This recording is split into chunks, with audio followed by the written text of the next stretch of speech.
दिए जलते हैं, फूल खिलते हैं, दिए जलते हैं, फूल खिलते हैं, बड़ी मुश्किल से मगर दुनिया में दोस्त मिलते हैं।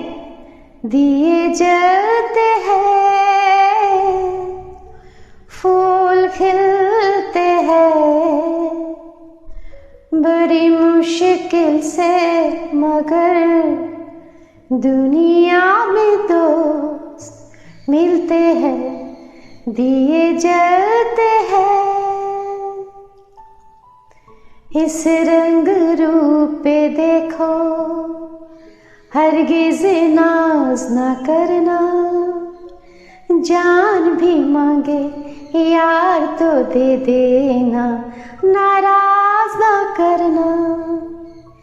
इस रंग रूप पे देखो, हरगिज़ नाज ना करना, जान भी मांगे यार तो दे देना, नाराज ना करना। रंग उड़ जाते हैं, धूप ढलते हैं, दिए जलते हैं, फूल खिलते हैं, बड़ी मुश्किल से मगर दुनिया में दोस्त मिलते हैं। दिए जलते हैं।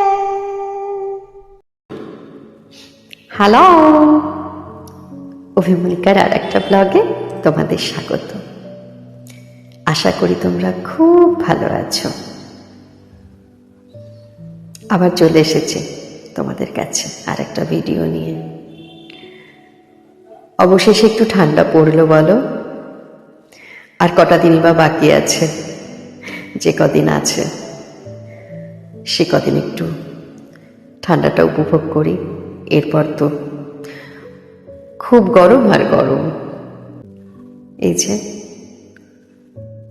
রোদে ওরা ঘুরে বেড়াচ্ছে। আগে আমার ঘরেই প্রচুর রোদ আসতো, একদম সূর্যোদয় থেকে সূর্যাস্ত পর্যন্ত। তখন কাউকে ছাদে আসতে হতো না। বারান্দায় দুটো চেয়ার একসাথে করে পেতে দিতাম, ওরা সবাই মিলে ঠাসাঠাসি করে সেখানেই বসে থাকতো বেলা অবধি। এখন আমার বাড়ির সামনে টাওয়ার উঠে গেছে, তো সকালে মোটামুটি 9টা নাগাদ সূর্য তার পেছনে চলে যায়। তারপর বেরোতে বেরোতে প্রায় 12টা সাড়ে 12টা বেজে যায়। তারপরে আবার ছাদে কিছুটা রোদ আসে ওই 3টে 4টে পর্যন্ত। আমাদের বাড়িতে একটা কুকুরও থাকে, অ্যাকচুয়ালি ও সারাটা দিন থাকে। ওকে কোনো ভিডিওতে দেখা গেছে কিনা আমি মনে করতে পারছি না, হয়তো দেখে থাকবে। তো ওর একটা গল্প আছে, পরে বলবো। একটু বেশ মিনিট 5 লাগবে সে গল্পটা বলতে, অন্য আর একদিন বলবো। ও দিনের বেলাটাই থাকে আমার কাছে, রাত হলে পাশে আর একটা মহিলা আছে, আর একজন, উনি এসে ওনার কাছে নিয়ে যান। তাই ওর কথা সেভাবে আর বলা হয়নি, আর দেখানোও হয়নি ওকে।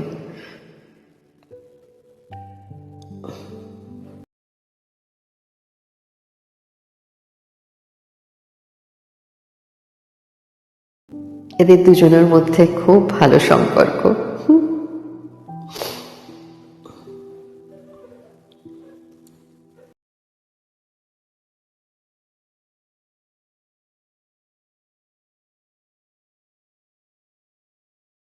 এই যে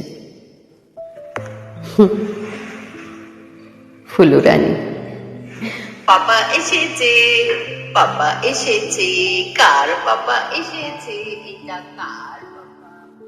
খুব শীত কাতুরে জানো, দেখো কিন্তু ঘুমোচ্ছে না, কিন্তু চাপা দিয়ে বসে রয়েছে। এই যে ঘন্টু, ভীষণ আদরের ছেলে। আদর করার জন্য চেনা অচেনার ব্যাপার নেই। এমন কেউ যদি আমার ঘরে আসে যাকে ও চেনে না, তার কোলে উঠে বসে পড়বে, কোনো অসুবিধে নেই। এদিকে দেখি কি লাগছে এটা, হ্যাঁ কি লাগছে?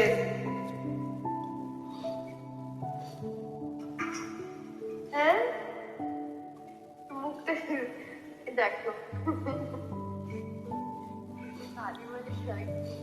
ওর সাথে কথা বললে ও এরকমই করতে থাকে। ও যেখানে যেখানে শুয়ে থাকুক, চেয়ারে হোক বিছানায় হোক, ওর সাথে কথা বলে ওরকম করবে। ওকে যদি কখনো বকি, ও মাঝে মাঝে ফুলুকে মারে। অ্যাকচুয়ালি ও ঘরে যারা আছে সবাইকেই ও মারে, মানে ওরকম ভাবে তেড়ে যায় না, কিন্তু হাতের কাছে কাউকে যাকে পাবে তাকে চড় থাপ্পড় মারতে থাকে। তো তখন যখন আমি ওকে বকি, তখনও এগুলো করে, আমার মুখের দিকে তাকিয়ে তাকিয়ে করবে যে মাকে আমি রাগ করেছে কিনা, তো আমার রাগ ভাঙানোর চেষ্টা করবে। আমার বিছানার উপরে দুটো এক্সট্রা চাদর পাতা থাকে, দেখো কতটা নোংরা নিয়ে চলে এসেছে।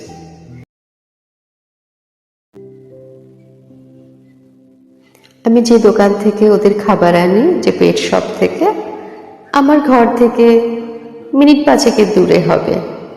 তো ওদের এখানে না মাঝে মাঝে পেট প্যারেন্টস মিট হয়।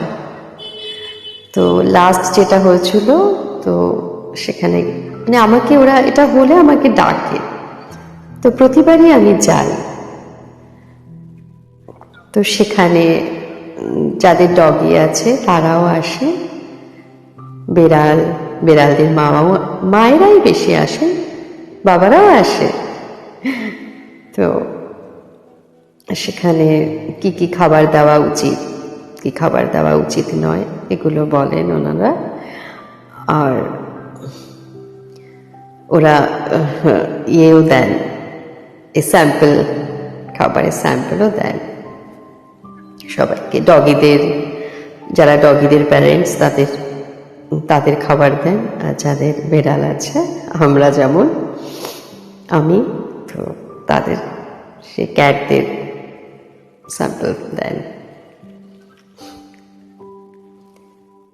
ঠিক আছে, চলো আজ যাই, আবার তোমাদের কাছে আসবো আর একটা ভিডিও নিয়ে।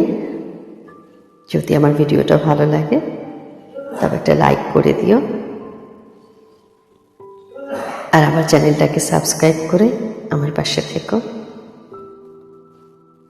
Thank you, tata.